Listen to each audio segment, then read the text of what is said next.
tengok gitu je, slow-slow memang meninggal dunia. Sebab masa pergi tu dia tak tutup dengan kain. Lepas saya balik tu, nak balik rumah, dia nampak dah bertutup.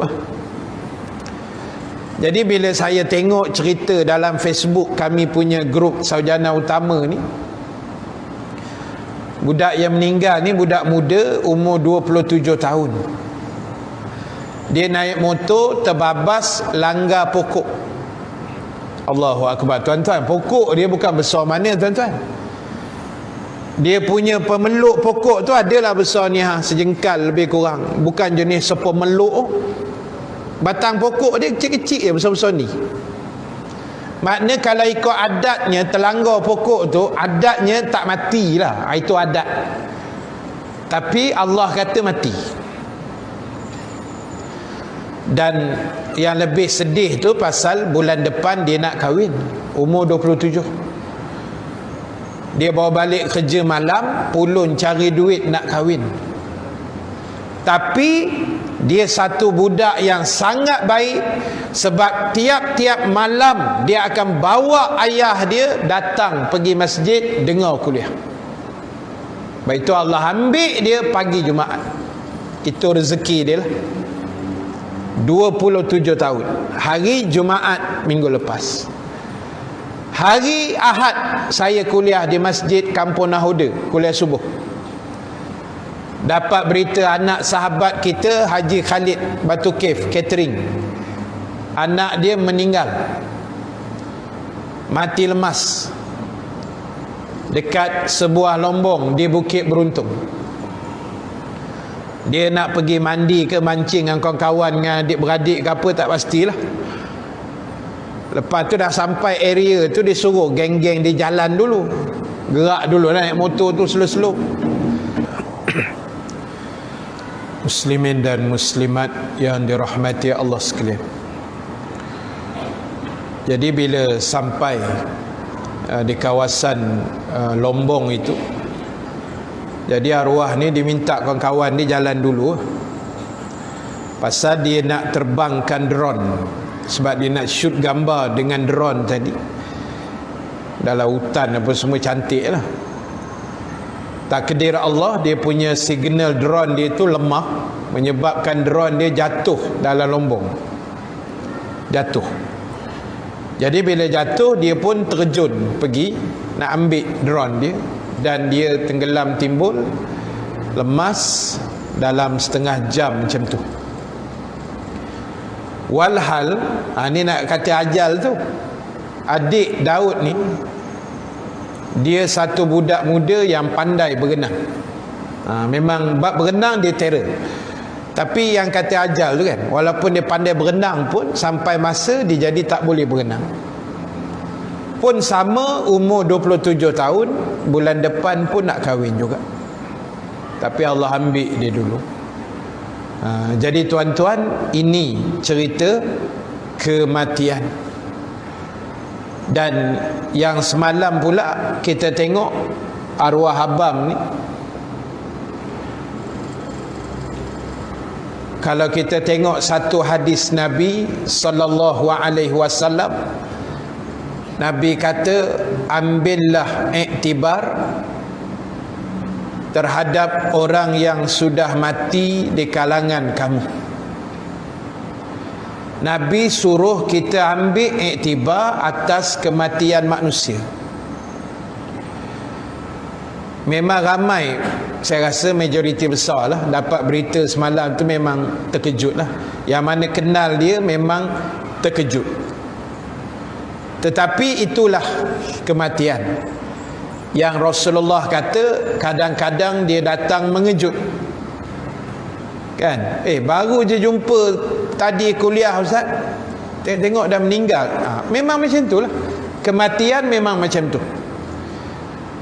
Jadi saya semalam kuliah di satu tempat, kuliah muslimat, habis-habis buka handphone, tengok banyaklah viral lah. Saya pun terkejut juga.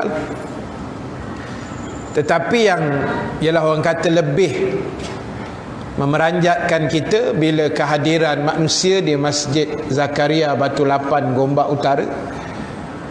sangat ramai. Kehadiran yang tuan-tuan boleh bayanglah kalau masjid tu penuh.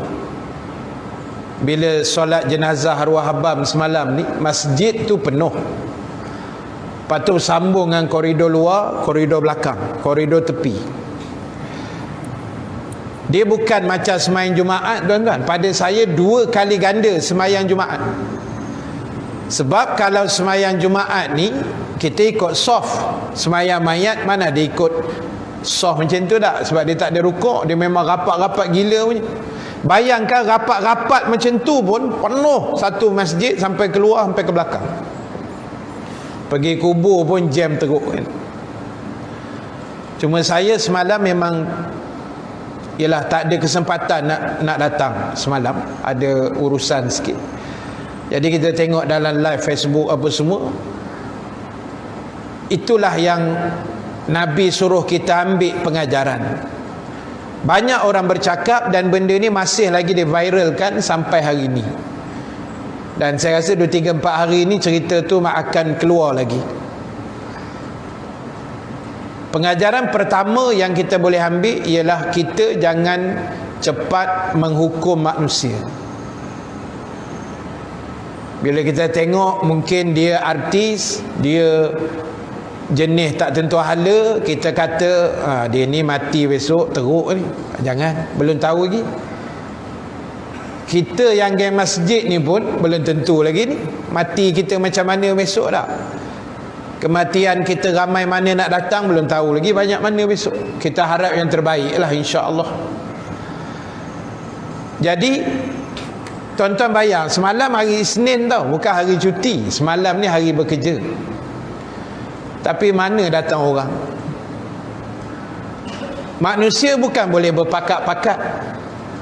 Tak, jom kita pergi ramai-ramai biar nampak ramai sikit, nanti orang kata okey lah, matinya baik, ramai orang. Mana ada orang pakat-pakat gitu tak? Masing-masing pergi, datang geng artis, dan lebih dahsyat lagi geng ustaz. Seramainya geng ustaz, ulama-ulama yang datang memberi penghormatan terakhir di masjid dan di kubur. Cuma kita memikir apa sebenarnya rahsianya tu. Itu yang kita nak kena ambil.